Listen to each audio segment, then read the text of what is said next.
welcome to another edition of Legislative Update.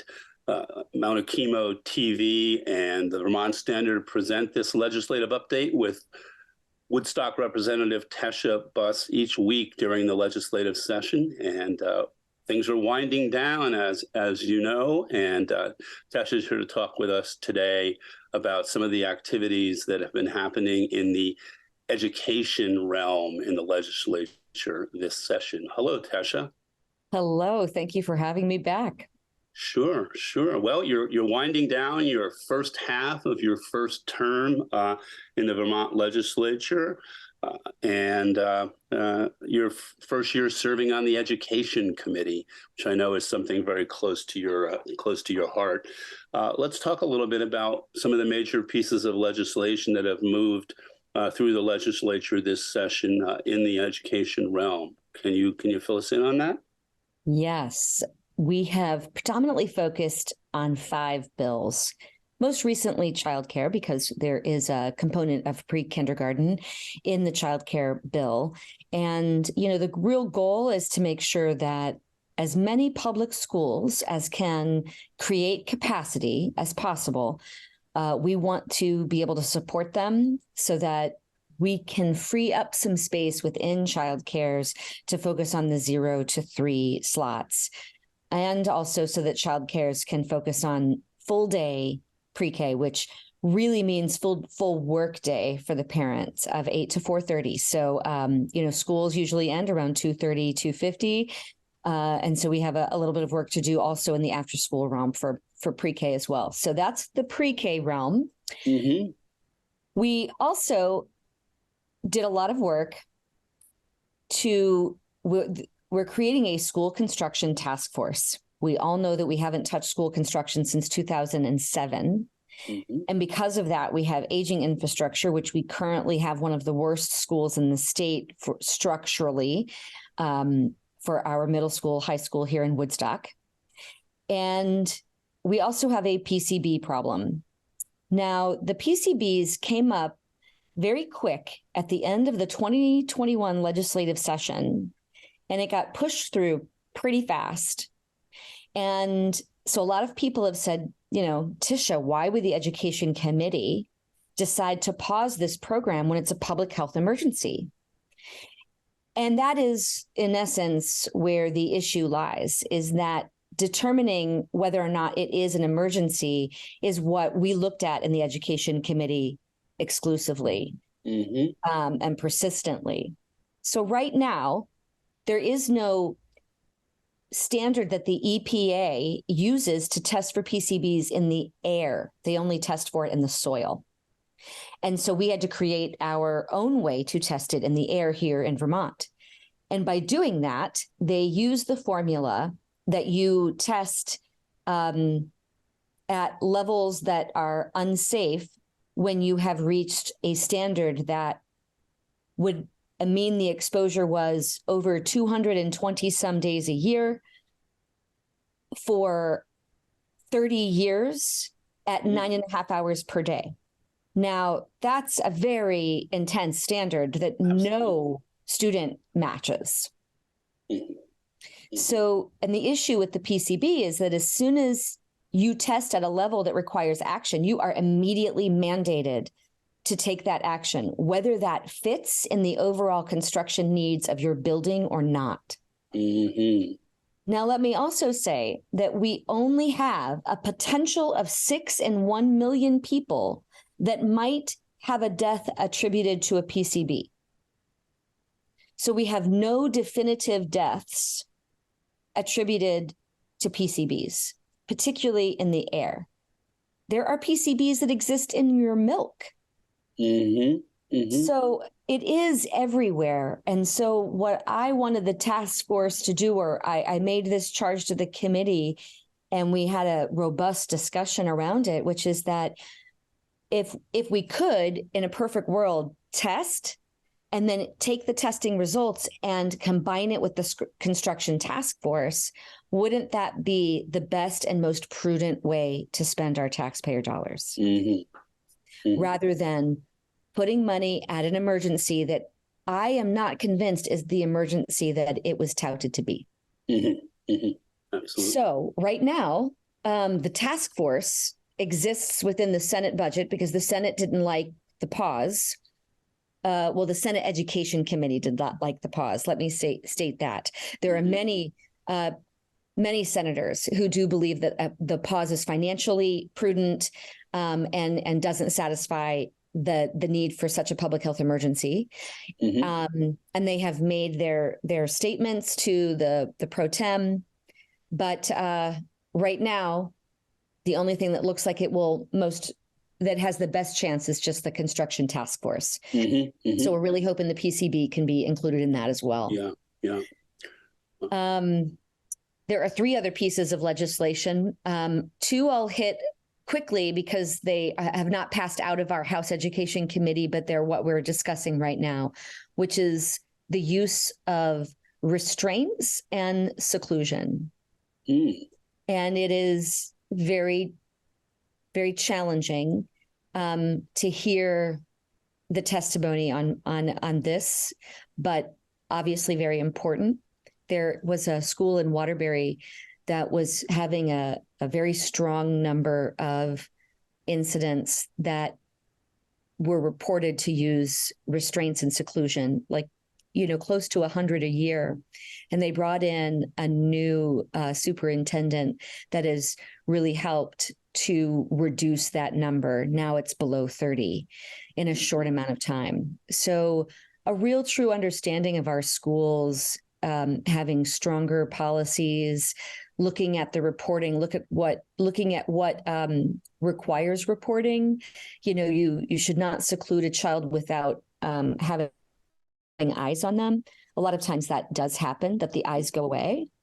Seclusion could induce more trauma in a student. A restraint could induce trauma if they had restraints in their outside life. So all of these things are very complicated, and we need to make sure that the schools have a way to exercise success in helping students, and not just the student that needs it, but the students around that particular student as well. So we'll be looking at that.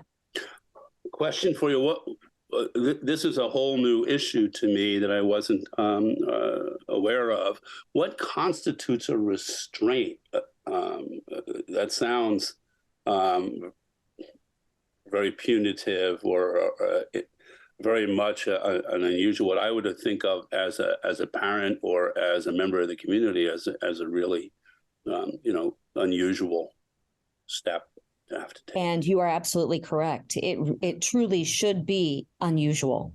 When it is needed is if that child exhibits behavior that might put them into harming someone else or harming themselves. I see. Okay. And that's when the restraints are needed.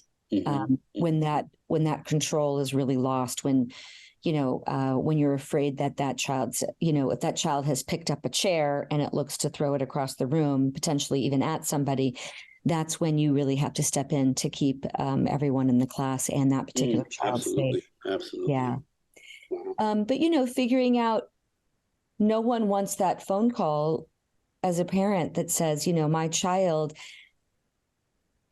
deregulated today. They couldn't manage their own state and they got themselves worked up to this degree. And so what we're looking at in the bill is really doing a ton of de-escalation training so that it never gets to that level. But teachers are not always trained in doing that. And from what I hear, you don't want everyone to know all the specific circumstances about a child, but you want everyone to have a skill set. And so that's really the focus of the bill, is to make sure that skill set exists for everyone, and that we create some real strong legislation around the use of those to make sure that there's no further abuse, that it's used as sparingly as possible. I see. Yeah. I see. And then you mentioned another piece of legislation that hasn't moved out of committee yet. One other piece is H103, which just came to us for a legislative walkthrough on Friday afternoon. And it has to do with the continuance of harassment or bullying. And this comes forth because of the way that, sometimes a teacher treats a student, students bullying or harassing at school or hazing. It has to do with how much time goes by. If it was one instance, if it was a recurrence, how many people are involved in potentially bullying a student. And what it really says is we need to have stronger mandates, that schools have policies and have a procedure to handle these types of situations. And that a family has the recourse of, if they've gone through all of the proper steps and the school has taken action, or maybe if the school hasn't taken action, that they have the right to go to the Human Rights Commission and have the Human Rights Commission intervene and help that family have agency to determine what's the best course of action for their child, and getting the school to take action to remedy the situation or get the child's needs met, and however that needs to transpire. And then after the Human Rights Commission, the family would then have means to go to the court, but you'd have to go through the Human Rights Commission first. I know this is something that, as you know, the Windsor Central Supervisory Union has struggled with allegations of bullying and so on, particularly even at the elementary school level in recent times. So this is a topic of direct concern to the parents and families and educators of our region. What's the likelihood that these two pieces of legislation currently in committee will move out to the House floor, or do you think they're likely to carry over to the next session? How does that appear at this point? I think these two are likely to carry over. Yeah. Potentially, we started taking testimony on seclusion and restraints prior to the child care bill coming up and prior to a lot of other legislation coming in to be introduced to us. And one of our committee members is a behavioral specialist in school and has provided a very unique and very important perspective on this. So that one might make it to the House, but it will certainly not become law until next session anyway, because it would have to go to the Senate. But yeah, 103 is something that we're just starting on, and we would be the first in the nation to bring forth legislation like this that would be this protective. So whenever that's the case and we're brand new, we want to take extra special care to make sure that we get it as right as possible. Having no other example to follow off of or learn from, The last piece of legislation which we actually passed out first is H483, which has to do with some independent school regulation. So first off, it makes sure that an anti-discrimination policy is on everyone's website, regardless of if you're an independent school or a public school.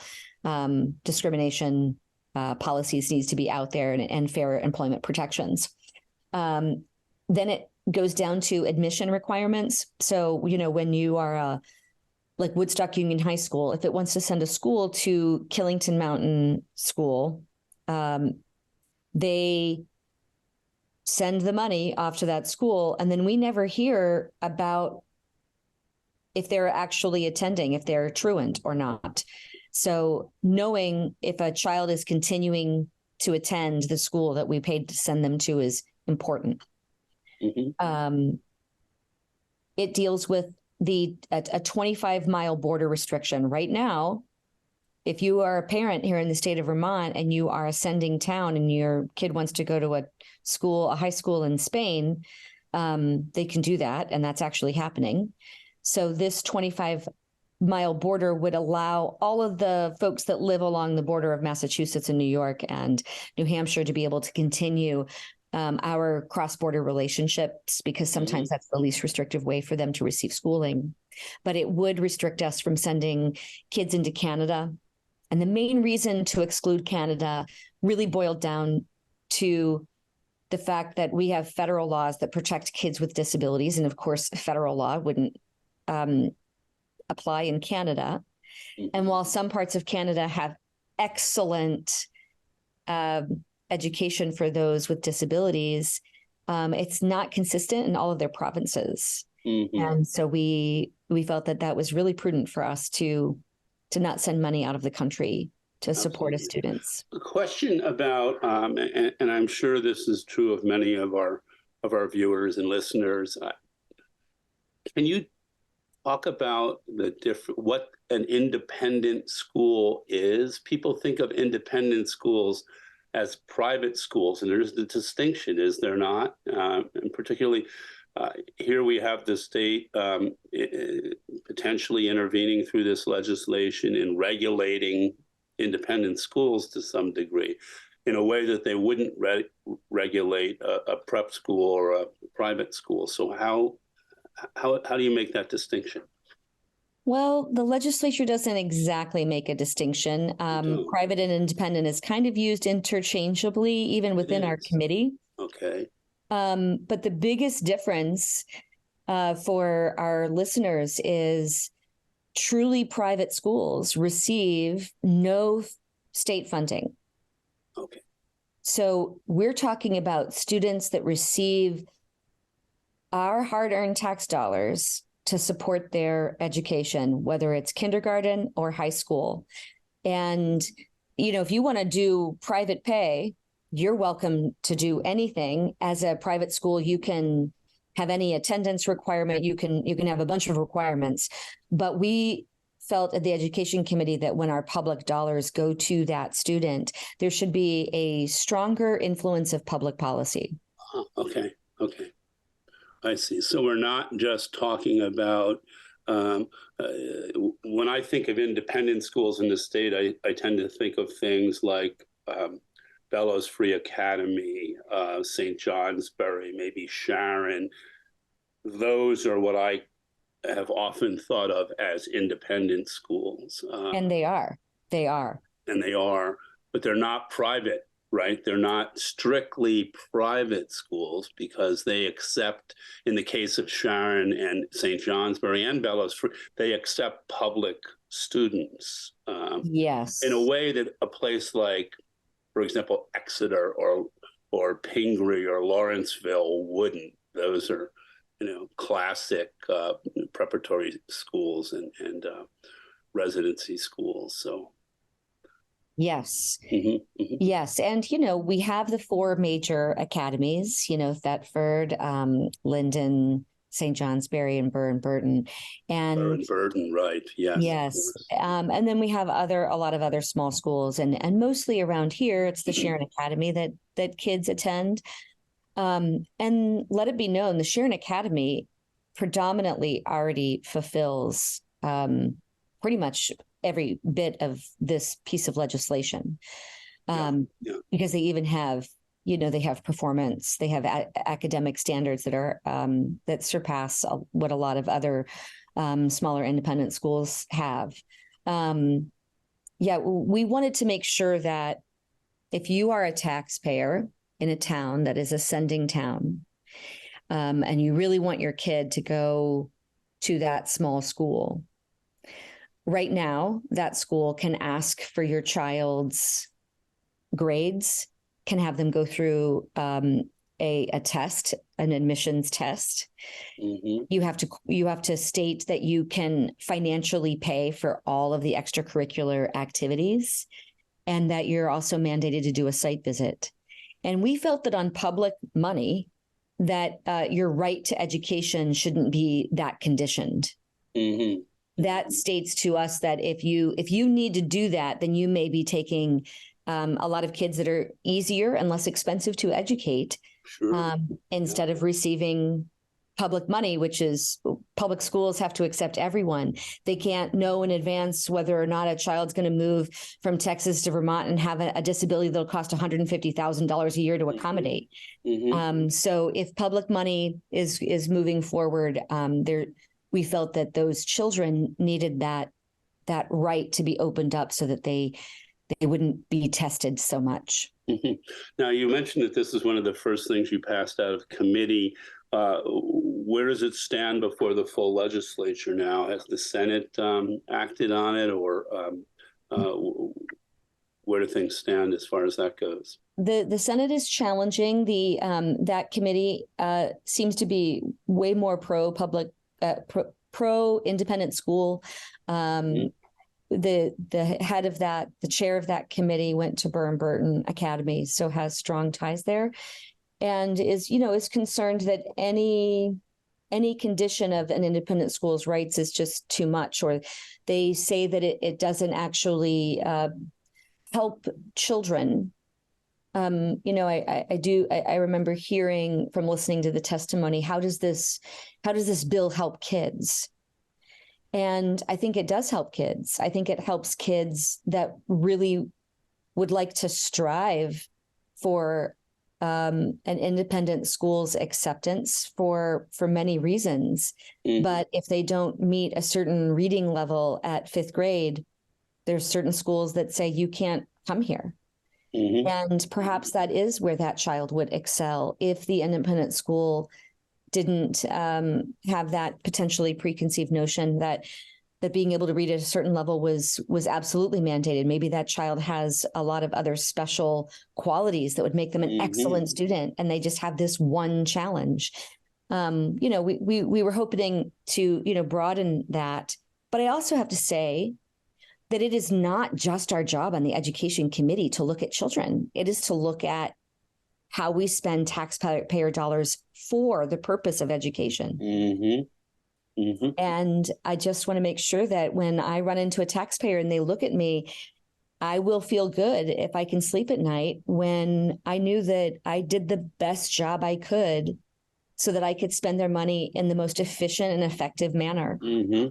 Absolutely. And, some children may need that independent school and some may not. But we should be open. We should be open to helping all children at any educational level if they apply with public dollars to come to our schools. Absolutely.